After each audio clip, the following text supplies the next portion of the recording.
My name is Richard, and I need to tell you something that happened 3 months ago that finally made me understand what I'd done. I worked through every holiday for 35 years straight. Every Christmas, every Thanksgiving, every Easter, every birthday, every anniversary. I built a career in hospital administration that made me a regional director by 50. I had the executive position. I had the salary. I had the reputation as the guy who never took time off. My hospital system used me as an example of dedication. But here's what nobody knew. While I was working every holiday for 35 years, my family learned to celebrate without me. They learned to take the Christmas photo without me. They learned to say grace at Thanksgiving with my chair empty. They learned I wouldn't be there. And 3 months ago, at my 72nd birthday party that my daughter organized, my 5-year-old grandson looked at me, tugged his mother's sleeve and asked, "Who's that man?" I'm 72 years old now, retired for 7 years. I have more money than I need and more free time than I can fill. But my grandson doesn't know who I am. My granddaughter calls me Mr. Robert instead of Grandpa. My own grandchildren think I'm a stranger. Their mother invited to the party, and I earned every bit of that. And if you're out there right now, telling yourself you'll make it to the next holiday, telling yourself your family understands, telling yourself missing this one Christmas won't matter, I need you to stop and hear this, because I said that 35 times, 35 Christmases, and now I'm a stranger at my own birthday party. Let me take you back to 1987. I was 37 years old, married to Linda, and I'd just been promoted to assistant administrator at County General Hospital. This was it. This was my shot. The administrator role was opening up in 5 years, and if I could prove myself indispensable, if I could show I was willing to do whatever it took, the job was mine. Linda was supportive. She was a nurse. She understood healthcare. She understood the demands. When I told her I'd probably have to work Thanksgiving that year to cover staffing shortages, she said, "We can celebrate Friday. It's fine." And I believed her. I genuinely believed missing one Thanksgiving wouldn't matter. That was the first lie. Every holiday matters. Every single one. Thanksgiving 1987. I worked a double shift. Linda made dinner with her parents. Our daughter Sarah was 2 years old. I have one photo from that day. Sarah in a little dress, sitting at the table. There's an empty chair where I should have been. Linda kept that photo in an album. I found it years later. She'd written on the back, "First Thanksgiving without Daddy. Not last. First." I told myself it was temporary. Just until I proved myself. Just until I got the promotion. Then I'd be able to take holidays off. That magical then that never comes. Christmas 1987. I volunteered to work so other staff could be with their families. I told myself I was being noble, selfless. I got home at 11 p.m. Christmas night. Sarah was asleep. The presents were opened without me. Linda had taken videos. I watched them later, alone in our bedroom, seeing my daughter's face light up at gifts from Santa, and I wasn't there for any of it. Linda said, she asked where you were. I asked what she'd told her. Linda said, I told her Daddy was helping sick people. She's 2. She believed me. But that excuse doesn't work forever. In 1989, we had our son Michael. I was in a budget meeting when Linda went into labor. It was December 20th. I got to the hospital 4 hours after he was born. My first words to Linda weren't "I'm sorry" or "Are you okay?" They were, "Did I miss anything?" She just stared at me, holding our newborn son, and said, "Just his birth." Christmas 1989. Michael was 5 days old. I worked. Linda was home alone with a newborn and a 4-year-old on Christmas morning. Her mother came to help. I have photos from that Christmas too. Linda looking exhausted. Sarah confused about why Daddy wasn't there. Michael asleep, too young to know his father had chosen to work. That was the pattern for the next 35 years. 1990. Worked Thanksgiving and Christmas. Sarah was old enough to notice. She asked Linda, "Why doesn't Daddy like holidays?" 1991. Worked every major holiday. Made assistant administrator. Big raise. Told myself it was paying off. 1992. Work Thanksgiving, Christmas, New Year's. Sarah stopped asking where I was. I have this memory that destroys me. Christmas 1993. Sarah was 8, Michael was 4. I got home at 10 p.m. on Christmas night. The kids were still awake, excited to show me their presents. Sarah had gotten a bike. She wanted me to watch her ride it, in the dark, in December. I said, "Sweetheart, it's too late. Tomorrow." She said, "You always say tomorrow." She was 8 years old, and she'd already figured out that tomorrow meant never. By 1995, I'd made full administrator, everything I'd worked for, and somehow it meant even more holidays working, because now I was responsible for the entire hospital. I couldn't not be there, or at least that's what I told myself. Linda stopped making special dinners on holidays. She'd stopped expecting me. She'd make reservations at her parents' house. She'd take the kids. I'd get home to leftovers in the fridge and a silent house. And I'd feel relief because there was no guilt if nobody was waiting for me. The 2000s were a blur. Sarah was in high school, then college. Michael was in middle school, then high school. Every holiday I worked. Every birthday I missed. Every anniversary I was at the hospital. In 2003, Sarah got married on Labor Day weekend. I almost missed the wedding for a hospital inspection. Linda literally said, "If you miss our daughter's wedding, don't bother coming home." I made it to the ceremony, but took calls during the reception. Sarah's wedding video shows me outside on my phone during her first dance. In 2005, my first grandson was born. Jacob, Sarah's son. I was at a conference in Atlanta when he was born. I met him when he was 4 days old. He was perfect, tiny, and I held him for maybe 10 minutes before I checked my phone, saw 47 emails, and handed him back to Sarah.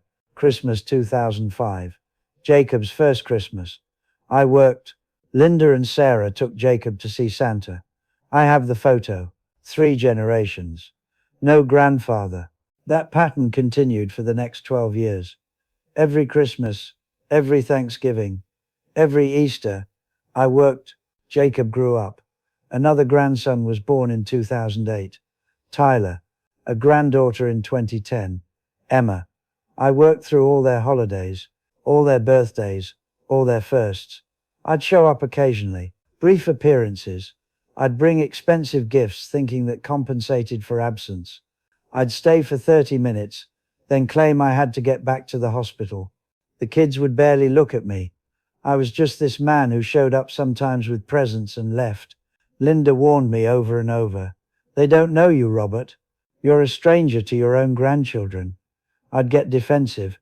I'd say I was working for them, building their inheritance, securing their future. All the same excuses I'd used with my own kids. In 2012, Michael got married, had his own daughter in 2014, Sophia.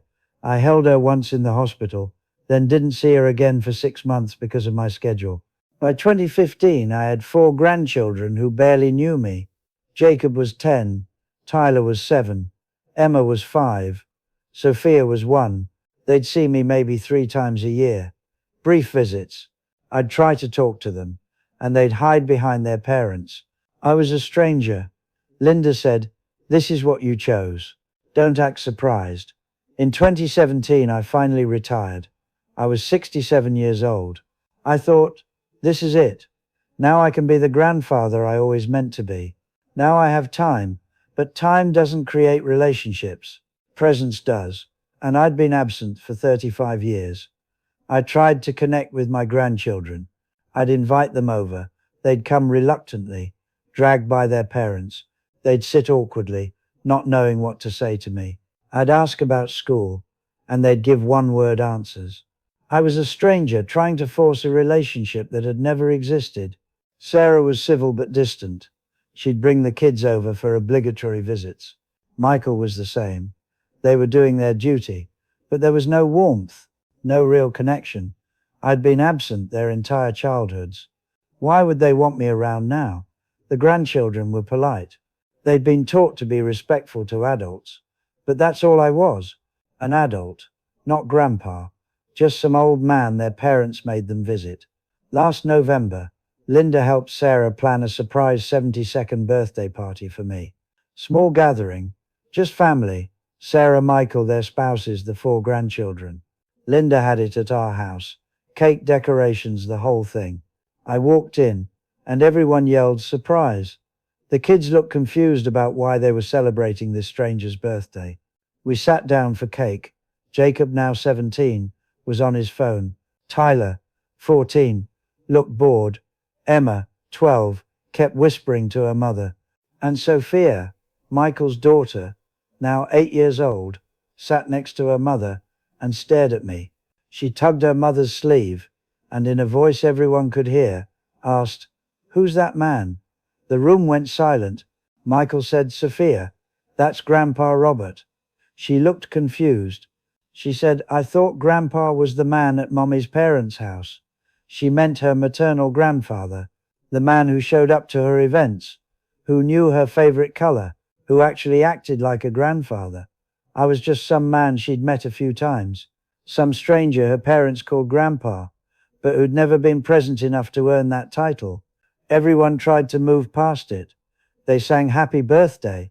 They served cake. But the damage was done. My 8-year-old granddaughter didn't know who I was, and nobody was surprised, not even me. After everyone left, Linda and I sat in the living room. She said, "Are you happy now? Is this what you wanted?" I asked what she meant. She said, "You worked every holiday for 35 years. You were never there, and now your grandchildren don't know you. This is the life you chose." I tried to argue. I tried to say I'd been providing for them. She cut me off. "You provided money. You didn't provide yourself. And now you're reaping what you sowed." I'm 72 years old now, 3 months past that birthday party. I have 4 grandchildren who think I'm a stranger. I have 2 adult children who tolerate me out of obligation. I have an ex-wife who remarried someone who actually showed up. Linda and I divorced 5 years ago. She's with a retired teacher now. He goes to every grandkid event, every game, every recital. The grandchildren call him Papa. He's filled the role I abandoned. Here's what took me 72 years to learn. Holidays matter. Every single one. Every Christmas you miss. Your kids are learning they're not your priority. Every Thanksgiving you work. You're teaching them that your job matters more. Every birthday you skip. You're showing them they're not worth your time. And then they grow up. And they have kids. And those kids don't know you because you were never there for their parents. And you become the stranger at your own birthday party. I see men today making the same mistake.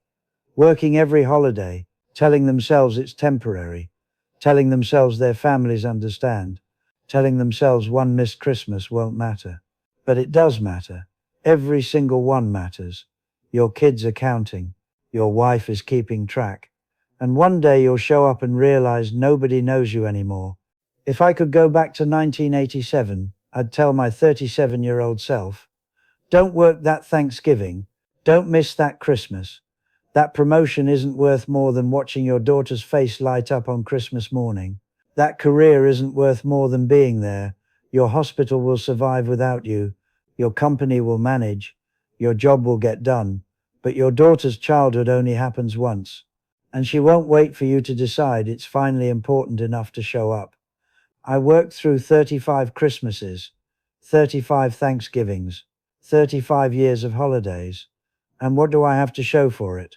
A retirement account and 4 grandchildren who don't know my name. So if you're reading this and you're planning to work through this holiday, I'm begging you, don't. Call in sick. Take the day off. Be with your family. Actually be there. Because I promise you, 35 years from now, you won't remember what crisis you were handling on Christmas 2024. But your kids will remember. Your grandkids will know. And you'll end up like me, forgotten at your own birthday party, wondering how you became a stranger to your own family. Don't work the holiday. Don't miss Christmas. Don't choose the job over your kids, because time runs out, and one day you'll be 72 years old, and your grandson will ask, "Who's that?" And you'll realize you spent 35 years building a career, and 0 years building relationships. Learn from me. Choose differently. Be there before it's too late.